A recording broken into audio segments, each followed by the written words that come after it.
வணக்கம். வரும் சனிக்கிழமை சாயந்தரம் 6 to 9 16ஆம் தேதி நாளைக்கு சாயந்தரம் ஜோஹோ மீட்டிங் இருக்கு. ஜோஹோ மீட்டிங்ல என்ன டிஸ்கஸ் பண்ண போறோம்? டெஃபினட்டா எவ்ரி வீக் மாதிரி செக்டோரியல் அனாலிசிஸ் பேசுவோம். இன் பர்டிகுலர் என்னென்ன ஸ்டாக் அவாய்ட் பண்ணிக்கலாம், எந்தெந்த ஸ்டாக்கை வந்து கரண்ட் லெவல்ல வாங்கலாம், இல்ல ஆவரேஜ் பண்ணலாம், இல்ல பண்ணலாமா வேணாமா, எவ்வளவு தூரம் வந்தா நம்ம வந்து ஸ்டாப் லாஸ் போட்டு எக்ஸிட் பண்ணலாம், எந்தெந்த ஸ்டாக்கை வந்து டோட்டலா நம்ம எக்ஸிட் பண்ணலான்றதை நம்ம டிஸ்கஸ் பண்ணலாம். Is this the right time to invest? என்கிட்ட வந்து பணம் இருக்கு, ஆவரேஜ் பண்ணலாமான்றது நிறைய பேர் கேட்டுட்டு இருக்காங்க. நேத்து வந்து ஒரு ஜோஹோ செஷன் வச்சிருந்தோம். நிறைய இன்ட்ரெஸ்டிங்கா இருந்துச்சு. நிறைய பேர் பார்ட்டிசிபேட் பண்ணாங்க. நிறைய விஷயங்கள் அதுல டிஸ்கஸ் பண்ணோம். அண்ட் பர்சனலா நிறைய பேர் கால் பண்ணி நல்லா இருந்துச்சுன்றது சொன்னாங்க. ஃபர்ஸ்ட் டைம் பார்ட்டிசிபென்ட் நிறைய பேர் இருந்தாங்க. நம்ம சாட்டர்டே இன்னைக்கு ரெகுலர் மீட் இருக்கு. டெஃபினட்டா நிறைய ஸ்டாக்ஸ் பத்தி பேசுவோம். இந்த தர ஸ்டாக் இன்வெஸ்ட்மெண்ட் இருக்குமான்றது தெரியாது. இருந்துச்சுன்னா, ஆப்பர்ச்சுனிட்டி இருந்துச்சுன்னா டெஃபினட்டா நம்ம டிஸ்கஸ் பண்ணலாம். இன்ஃபேக்ட் இந்த தர வந்து நிறைய இம்பார்ட்டன்ஸ் கொடுக்கறது வந்து கையில ஹோல்ட் பண்ணி வச்சிருக்கிற ஸ்டாக்ஸ், இல்ல எந்தெந்த ஸ்டாக்ஸ் வந்து நல்ல விலைக்கு வந்திருக்கு. இப்ப ஒரு எக்ஸாம்பிளுக்கு எடுத்துக்கலாமே, ஐஓபி ஒரு லெவல்ல வந்து நம்ம வந்து பை பண்ணலாம், இந்த லெவல்ல இருந்து இந்த லெவல் வரைக்கும் போகுன்றது சார்ட் வச்சு நம்ம எக்ஸ்பிளைன் பண்ணிட்டு இருந்தோம். இப்ப அந்த லெவலோட கீழே வந்துருச்சு. ஸோ லெவலோட கீழே வந்துச்சு, இந்த இடத்துல நான் ஆவரேஜ் பண்ணலாமா, இல்ல எவ்வளவு எங்க வந்துச்சுன்னா ஆவரேஜ் பண்ணலாம். இப்ப இந்த கரண்ட் சினாரியோ எப்படிப்பட்ட ரிவர்சல் இருக்கும்? வி ஷேப் ரிவர்சல் இருக்குமா? சம்டைம் இன் 2020 மார்ச்ல நடந்த மாதிரி, இல்ல யூ ஷேப் ரிவர்சல் வருமா, இல்ல சைட்வேஸ் கன்சாலிடேஷன் ஆயிட்டு அதுக்கப்புறமா மேல போகுமா? உங்களுக்கு தெரியும், போன தர ஸ்மால் கேப் மிட் கேப் எல்லாமே கீழே விழுந்தப்ப ஆல்மோஸ்ட் 5 வருஷம் கழிச்சு தான் பிரேக் அவுட் ஆச்சு. இல்ல அது மாதிரி ஒரு சிச்சுவேஷன் வருமா? நிறைய பேத்துக்கு கேள்வி இருக்கு. இந்த விஷயத்தை எல்லாத்தையுமே வரும் சனிக்கிழமை சாயந்தரம் 6 to 9 நம்ம தீர்த்துக்கலாம். பண்ண வேண்டியது ரொம்ப சிம்பிள். டிஸ்கிரிப்ஷன்ல வந்து பேமெண்ட் லிங்க்ஸ் கொடுத்து வச்சிருக்கோம். 3 விதமான லிங்க் இருக்கு. பேங்க் டிரான்ஸ்ஃபர், இல்ல ரேசர் பே லிங்க் கிளிக் பண்ணி அதுலயும் பேங்க் டிரான்ஸ்ஃபர் பண்ணலாம், இல்ல யூபிஐ பேமெண்ட்ஸ் பண்ணிக்கலாம், இல்ல net visa card master card மூலமா நீங்க வந்து பேமெண்ட் பண்ணிக்கலாம், இல்ல எங்களோட யூபிஐ லிங்க் இருக்கு. 200 ரூபா பிளஸ் 36 டாக்ஸ், 236 ரூபா டிரான்ஸ்ஃபர் பண்ணிட்டு ஸ்கிரீன்ஷாட்டை எங்களோட வாட்ஸ்அப் நம்பருக்கு ஷேர் பண்ணுங்க. 9444468888. அதே மாதிரி சந்தேகம் இருந்தாலும் கால் பண்ண வேண்டிய நம்பர் அது. வாங்க நாளை சாயந்தரம் 6 to 9 சந்திப்போம். இந்தியா டைரக்டின் வர்த்தக செய்திகள் தேடி தேடி பார்த்தோம், நல்ல செய்தி எதுவுமே வந்து மாட்டல. அதாவது ரொம்ப நல்ல செய்தி இந்தியா ஸ்பெசிபிக்கா. ஆனாலும் நம்ம மக்கள் ஸ்பெசிபிக்கா வந்து ஒரு செய்தி இருக்கு. எலெக்ஷன் வந்துருச்சுல, எல்லாரும் போட்டி போட்டுட்டு கொடுப்பாங்கல்ல. ஸோ கவர்மெண்ட் வந்து 2 ரூபா பெட்ரோல் விலை, டீசல் விலை குறைச்சிருக்காங்க. இது எல்லாமே வந்து எலெக்ஷன் ஸ்டண்ட்ன்றது எல்லாருக்குமே தெரியும். கேஸ் விலை ஒரு 10 நாளைக்கு முன்னாடி குறைச்சாங்க. இப்ப பெட்ரோல் விலை குறைச்சிருக்காங்க. இன்டர்நேஷனலி க்ரூட் விலை ஏறிட்டு இருக்கு. ஆனா இவங்க 2 ரூபா வந்து குறைச்சிருக்காங்க. 2 ரூபா ஒரு பெரிய மேட்டரா கேட்டால் எனக்கு தெரிஞ்ச ஒன்றும் பெரிய மேட்டர் கிடையாதுன்னு தான் ஃபீல் பண்றேன். இதனால ஏதாச்சும் ஒன்று மாற்றம் வருமா? ஒன்றும் பெருசா வராது. மேபி ஒரு 8-10 ரூபா குறையுதுன்னு சொன்னால் எஸ், மாற்றம் வரதுக்கான சான்சஸ் இருக்கு. இந்த 2 ரூபா எடுத்துட்டு போனா கூட அட்லீஸ்ட் கவர்மெண்ட் வந்து வேற எதுக்காச்சும் ஸ்பெண்ட் பண்ணலாம். எனிவே குறைச்சிருக்கிறாங்க, நல்ல விஷயம். அண்ட் பார்க்கலாம் கவர்மெண்ட் வந்து இந்த 2 ரூபா வந்து எங்க மேக்கப் பண்ண போறாங்கன்றது பார்க்கணும். அவங்க வந்து சொல்லுவாங்க, இவ்வளவு லட்சம் கோடி வந்து டிஸ்கவுண்ட் ஆயிருக்கு, கவர்மெண்ட்டுக்கு வந்து வர பணத்துல வந்து கம்மியாயிருக்குன்றது சொல்லுவாங்க. எனிவே இது எல்லாமே வந்து எலெக்ஷன் ஸ்டண்ட். நல்லா இருக்கட்டும். பப்ளிக் வந்து அட்லீஸ்ட் ஒரு 2 rupees டிஸ்கவுண்ட் கிடைச்சிருக்கு. அடுத்தது பேடிஎம். பேடிஎம் வந்து உங்களுக்கு தெரியும், நிறைய பஞ்சாயத்து ஓடிட்டு இருக்கு. அவங்க பேடிஎம்ல அவங்க பேடிஎம் பேங்க் இருக்கு. அந்த பேங்க்ல வந்து நிறைய கேஒய்சி குளறுபடிகள். ஆர்பிஐ நிறைய தடவை சொல்லி சொல்லி சொல்லி பார்த்தாங்க, டேய் மூடுறான்ட்டாங்க. ஸோ நாளைக்கு last date. So last date போதும் நிறைய பிரச்சனைகள் உண்டு. எப்படியா இருந்தாலும் அவங்களோட அந்த ஃபாஸ்டேக் இருக்குல்ல, வேற வழி கிடையாது, அதை தூக்கி கிழிச்சு போட்டு நீங்க ஃப்ரெஷ்ஷா தான் வாங்கி ஆகணும். பட் அவங்களோட இந்த கடையில எல்லாம் இந்த ஸ்கேன் பண்ணுவோம் தெரியுமா, அவங்க வந்து பேடிஎம் அவங்க பேங்க் மூலமா வந்து லிங்க் பண்ணியிருந்தாங்க. இப்போ வந்து மல்டிபிள் பேங்க்ஸ் கூட வந்து டைப் போட்டிருக்காங்க. ஸோ இதுக்கு வந்து அந்த National Payment Corporation of India அவங்க இருக்கிறாங்களா, அவங்க அப்ரூவல் கொடுத்துருக்காங்க. 2 பேங்கோட கொடுத்துட்டாங்க. ஒன்னு வந்து ஆக்சஸ், இன்னொன்னு வந்து எஸ் பேங்கோட. இன்னும் ஹெச்டிஎஃப்சி அண்ட் எஸ்பிஐ கூட வந்து லிங்க் பண்றதுக்கான வேலைகள் நடந்துட்டு இருக்கு. அதுவும் வந்துடும். பட் இந்த இது ஆயிடுச்சு. ஸோ ரோட்ல நம்ம வந்து ஸ்கேன் பண்றோம்ல, பேடிஎம்ன்றது இது இன்னமும் ஓடும். வெயிட் பண்ணி பார்க்கலாம் எவ்வளவு தூரம் ஓடுன்றது. ஏன்னா இதே ஸ்பேஸ்ல தான் வந்து உங்களுக்கு ஜியோ ஃபைனான்சியல் சர்வீஸும் வராங்க. காம்படிஷன் முத்தும். ஸோ நல்ல விஷயம் மக்களை பொறுத்த வரைக்கும். அண்ட் பேடிஎம்மை பொறுத்த வரைக்கும் இது ஓரளவுக்கு நல்ல விஷயம். ஆனால் ஷேர் மார்க்கெட்ல நிறைய பேர் பேடிஎம்ல காசு போட்டவங்க லாஸ் பண்ணியாச்சு. இவங்க பண்ண குளறுபடியில். அடுத்தது ரெயில்டெல். ரெயில்டெல் கார்பரேஷன் வந்து ஒரு 113 கோடி ரூபாய்க்கு ஆர்டர் கிடைச்சிருக்கு. யார்கிட்ட வந்து ஒரிசா கம்ப்யூட்டர் அப்ளிகேஷன் சென்டர்கிட்ட வந்து. ஒரு நல்ல விஷயம். ஒரு கவர்மெண்ட் வந்து இன்னொன்று கவர்மெண்ட்க்கு வந்து ஆர்டர் கொடுத்துருக்குறாங்க. அடுத்தது வந்து எல்என்டி டெக்னாலஜிக்கு வந்து ஒரு ஆர்டர் கிடைச்சிருக்கு 800 crores. யார்கிட்ட வந்து மகாராஷ்டிரா ஸ்டேட் சைபர் டிபார்ட்மெண்ட் வந்து அவங்களோட இன்டர்னல் செக்யூரிட்டிஸ் எல்லாத்துக்குமே வந்து பண்றதுக்கு இவங்க வந்து எல்என்டி வந்து என்ன சொல்லியிருக்காங்க, நாங்க வந்து சைபர் டெக்னாலஜி ஏஐ யூஸ் பண்ணி டிஜிட்டல் இதை யூஸ் பண்ணி இதை வந்து ஆர்டிஃபிஷியல் யூஸ் பண்ணி நம்ம வந்து இதை வந்து இன்னமும் நிறைய செக்யூரிட்டிஸ் எடுத்துட்டு வர போறோம்ன்றது.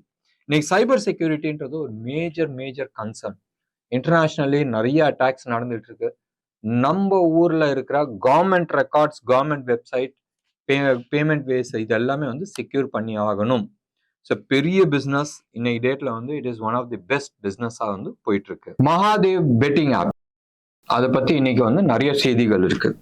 இவங்க வந்து ஒரு 19 ஸ்மால் கேப்ல வந்து இன்வெஸ்ட் பண்ணியிருந்தாங்க.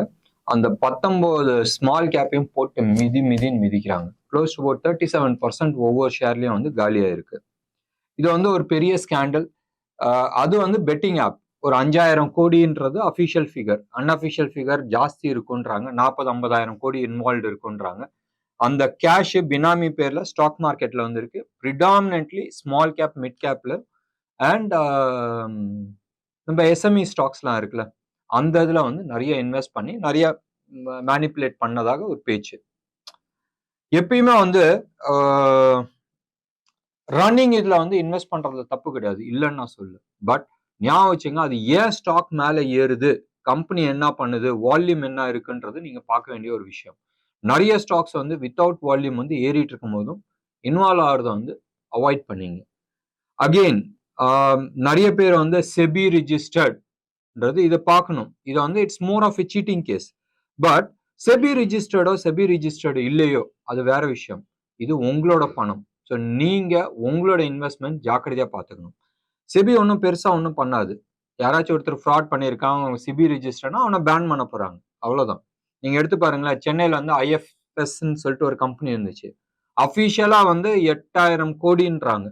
அன்அஃபிஷியலா எனக்கு தெரிஞ்ச 40,000 கோடிக்கு மேல வந்து அது இன்வால்வ். சென்னையை சுத்தி க்ளோஸ் அபவுட் ஒரு 12 ஆஃபீஸ் வச்சு அந்த ஆஃபீஸ்ல இருக்கிற ஆட்கள் அவங்க பேர்ல டிபாசிட் வாங்கி மாசம் ஆனா 8% கொடுக்குறேன், 9% கொடுக்குறேன்னு சொல்லி வாங்கிட்டு இவங்க வந்து அந்த ஐ திங்க் அவர் பேர் வந்து நாராயணன் நினைக்கிறேன். எஸ், அவர் பேர் லட்சுமி நாராயணன். அவரு செபி ரிஜிஸ்டர்ட் அட்வைசர்.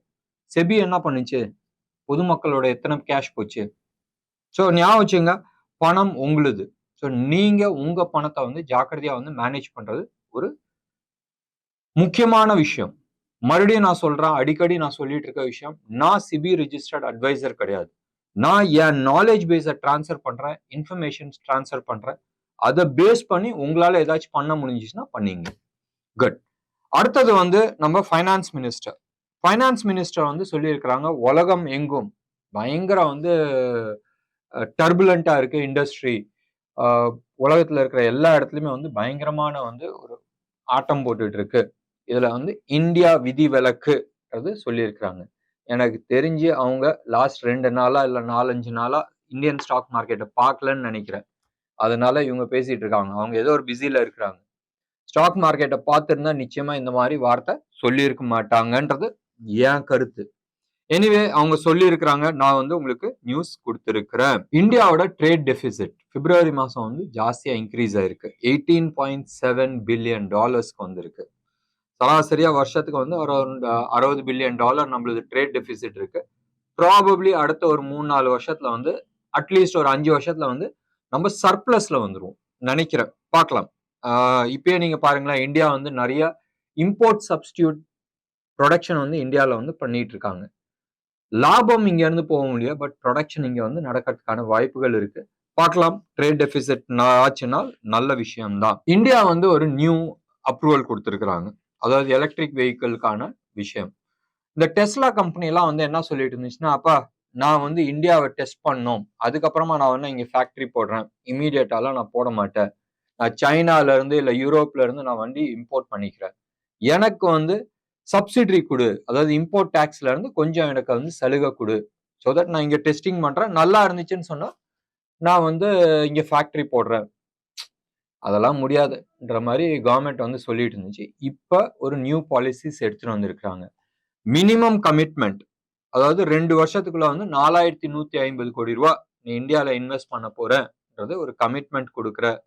நீ இம்போர்ட் பண்ற வண்டிக்கு வந்து பேங்க் கேரண்டி கொடுக்குற, எவ்வளவு டிஸ்கவுண்ட் வருதோ அதுக்கான பேங்க் கேரண்டி கொடுக்குறேன்னு சொன்னால் போட்டுக்கு இம்போர்ட் பண்ணிக்குன்ற மாதிரி ஒரு கவர்மெண்ட் பாலிசிஸ் கொடுத்துருக்குறாங்க. இது டெஸ்லாக்கு வந்து மேஜர் அட்வான்டேஜ். ஆனால் இந்தியா பேஸ்ட் எலக்ட்ரிக் வெஹிக்கிள்ஸ் இருக்குல்ல, இவங்களுக்குலாம் வந்து ஒரு நெகட்டிவ் நியூஸ். மெயின்லி இப்போ இருக்கிறது வந்து டாடா, ரெண்டாவது வந்து நம்ம ஓலா. ஓலா வந்து ஒரு மெகா ஃபேக்டரி போட்டுட்டு இருக்காங்க, வேர்ல்ட்ஸ் லார்ஜஸ்ட் கார் ஃபேக்டரி. ஞாபகம் வச்சுங்க, அவங்க ஏற்கனவே வந்து வேர்ல்ட்ஸ் லார்ஜஸ்ட் 2 வீலர் ஃபேக்டரி போட்டிருக்காங்க, அடுத்தது கார் ஃபேக்டரி. நேத்து நியூஸா முந்தா நேத்து நியூஸான்னு தெரியல, நம்ம வந்து ஆட்டோ 3 வீலர் இருக்குல்ல, அதுக்கான ஃபேக்டரியும் போட்டு லான்ச் பண்ண போறதாக வந்திருக்கு. நல்ல நியூஸ். நிறைய விஷயங்கள் இந்தியாவில் நடந்துட்டு இருக்கு. அடுத்தது வந்து ஏர் இந்தியா 0.6% அவங்க மார்க்கெட் ஷேரை வந்து இன்க்ரீஸ் பண்ணியிருக்கிறாங்க. இன்னைக்கும் மார்க்கெட் லீடர் வந்து இண்டிகோ, இன்னும் அவனை அடிச்சுக்க முடியல. ஸ்லோலி எனக்கு தெரிஞ்சு இந்த வருஷத்துக்குள்ள 2024க்குள்ள வந்து அவங்க ஒரு 150ல இருந்து 200 புது பிளேன்ஸ் வந்துடும். இப்போ புதுசா வந்து போயிங்ல வந்து A350, அது வந்து Chennai to Bangalore one of the trip plane சூப்பர்வா இருக்கு, கால் லெக் ரூம்லாம் வந்து சூப்பர்வா இருக்குன்றது பேச்சு அடிபட்டிருக்கு. 100-200 பிளேன் வந்துருச்சுன்னு சொன்னால் நினைச்சு பாருங்களேன், இண்டிகோ வந்து டஃப் ஃபைட் கொடுப்பாங்க. யோசிக்க வேண்டிய விஷயம், ஏர்போர்ட் எங்க இருக்கு? சென்னை ஏர்போர்ட் ஏற்கனவே ரொம்ப வலிஞ்சிட்டு இருக்கு, ரைட்? ஏற்கனவே மார்னிங் ஃபிளைட் வந்து 4:30-5 மணிக்கு கொடுத்துட்டு இருக்காங்க, அடுத்தது 2 மணிக்கு கொடுப்பாங்களான்றது தெரியல. எனிவே சென்னையில ஏர்போர்ட் வந்து எக்ஸ்பேண்ட் பண்றதுக்கு வழி இல்லை, புது ஏர்போர்ட் போட்டே ஆகணும். இம்மீடியட்டா அடிச்சு பிடிச்சிக்கிட்டு யூபியில பண்ண மாதிரி, நொயடா பக்கத்துல பண்ண மாதிரி அடிச்சு பிடிச்சி ஃபுல் ஃபிளெஜ்ல பண்ண கூட 3 வருஷம் மினிமம் பிடிக்கும். பார்க்கலாம் கவர்மெண்ட் வந்து என்ன பண்ண போகுதுன்றது. பட் இந்தியா ஃபுல்லா வந்து நிறைய ஏர்போர்ட்ஸ் வந்துட்டு இருக்கு. மும்பைல நவீன் மும்பை இருக்கிற மும்பைல வந்து பிளேன்லாம் இன்னும்லாம் வந்து பண்ண முடியாது, இருக்கிற பிளேனே நீங்க குறைங்கன்ற மாதிரி சொல்லியிருக்காங்க. ஸோ நிறைய ஸ்லாட்ஸ் எடுத்துட்டாங்க. நவீன் மும்பைல புது ஏர்போர்ட் கட்டிட்டு இருக்காங்க. மோஸ்ட் லைக்லி அடுத்த ஒரு 1 இயர்ல ஆப்ரேஷனல் வந்துரும்னு நினைக்கிறேன். இஃப் நாட் 1.5 வருஷத்துல வந்துடும். அண்ட் ஏற்கனவே வந்து ஓல்டு மும்பைக்கும் நவீன் மும்பைக்கும் வந்து சி பிரிட்ஜ் கட்டி இருக்கிறாங்க, அது ஆக்டிவ் ஆயிடுச்சு. பார்க்கலாம், ஒவ்வொரு ஸ்டேட்லயும் வந்து ஏர்போர்ட்ஸ் பெருசாயிட்டு இருக்கு. அண்ட் இந்தியால இருந்து ஏர் டிராபிக் பெரிய லெவல்ல வந்து எக்ஸ்பான்ஷன் ஆக போகுது. இது சம்பந்தப்பட்ட சில ஸ்டாக்ஸ் நம்ம வந்து மிக விரைவில் டிஸ்கஸ் பண்ணலாம், ரைட்? இந்த ஏர் டிராவல் ஒன்று மனசுல வச்சீங்க, அங்க இருக்கிற சில சர்வீசஸ், அந்த ரிலேட்டட் ஸ்டாக்ஸ் பத்தி நம்ம டிஸ்கஸ் பண்ணலாம். அடுத்தது வந்து Jio financial service, right? Jio financial service வந்து இது பொண்ணு, ரைட்? அப்பா வந்து ரிலையன்ஸ் இண்டஸ்ட்ரி, அப்பாட்ட இருக்கிற வச்சிருக்கிற சில ஷேர்ஸை வந்து இந்த கம்பெனி வந்து வாங்குது, பொண்ணு வாங்குது. என்னன்னா சிக்கா போர்ட் அண்ட் டெர்மினல், அது வந்து ஒரு 3000 கோடி ஷேர்ஸ் ரிலையன்ஸ்ல இருந்து இவங்க வாங்கிக்கிறாங்க. அடுத்தது எடுத்தீங்கன்னா ஜாம்நகர் யூட்டிலிட்டிஸ் அண்ட் பவர்ஸ் 7 கோடி ஷேர்ஸ் வந்து ரிலையன்ஸ்ல இருந்து ஜியோ ஃபைனான்சியலுக்கு மாத்திக்கிறாங்க. இன்டர்னல் அட்ஜஸ்ட்மெண்டா இருக்கும். பேசிக்கா இங்க வந்து டாக்ஸ் வந்து ஜாஸ்தி வந்திருக்கும், இல்ல வர லாபத்துக்கு வந்து டாக்ஸ் டிடக்ஷன் பண்ண முடியல, இங்க எடுத்துட்டு போயிருப்பாங்க. இல்ல இந்த கம்பெனியோட நெட்வொர்த் இன்க்ரீஸ் பண்றதுக்கோசரம் எடுத்துட்டு போயிருக்கலாம். ஏதோ ஒண்ணு இந்த பேக்கெட்ல இருந்து எடுத்து அந்த பேக்கெட்டுக்கு போட்டிருக்காங்க. Good. NHPC, National Hydro Power Corporation gets letter of intention from Gujarat. ஒரு 200 மெகாவாட்ஸ்க்கு வந்து சோலார் பவர் ப்ராஜெக்ட்ஸ், அப்ராக்சிமேட்லி 847 கோடி ஒரு சோலார் ப்ராஜெக்ட் கிடைச்சிருக்கு NHPCக்கு. நீங்க நினைச்சு பாருங்களேன், நிறைய நான் சோலார் கம்பெனிக்கு வந்து சோலார் ப்ராஜெக்ட்ஸ் கிடைச்சிருக்கு. நேத்து கூட நம்ம பார்த்தோம். நிறைய அது மாதிரி கம்பெனிஸ்க்குலாம் வந்துட்டு இருக்கு. எனிவே நல்ல விஷயம் என்னன்னு சொன்னால் அல்டிமேட்லி இந்தியால நிறைய சோலார் ப்ராஜெக்ட்ஸ் வந்துகிட்டு இருக்கு. அடுத்தது வந்து ஸ்டார் இந்தியா ஸ்போர்ட்ஸ் இருக்குல்ல, அவங்க வந்து அந்த ஸ்போர்ட்ஸ் சேனல் அவங்க வந்து ஆர்பிட்ரேஜ் வந்து ஜி டிவிக்கு அகேன்ஸ்டா எடுத்துட்டு வந்திருக்கிறாங்க. எதுக்குன்னு சொன்னால் நான் கம்ப்ளைன்சஸ் ஆஃப் ஐசிசி. இந்த கிரிக்கெட் மேட்ச் போதும் டிவியில சில இஷ்யூஸ்லாம் இருந்துச்சு, பஞ்சாயத்து இருந்துச்சு, வாடா பஞ்சாயத்து பண்ணலான்னு சொல்லிட்டு ஆர்பிட்ராஜ்ன்றது பஞ்சாயத்து நடுப்புற ஒருத்தன் உட்காந்துட்டு இருப்பான், அந்த சைடு ஒரு கம்பெனி இந்த சைடு ஒரு கம்பெனி, நீ இது சொன்ன அது சொன்னன்னு. ஆர்பிட்ராஜ் சொல்றது வந்து பைண்டிங்கா இருக்காது, ஃபைனலா வந்து they also can go to court. என்ன நேர்களே, இன்னைக்கு ப்ரோக்ராம் எப்படி இருந்துச்சு? பிடிச்சிருந்துச்சுன்னா லைக் பண்ணுங்க, ஷேர் பண்ணுங்க. டெஃபினட்டா உங்களோட கமெண்ட் பாக்ஸ்ல கொடுங்க. நன்றி, வணக்கம்.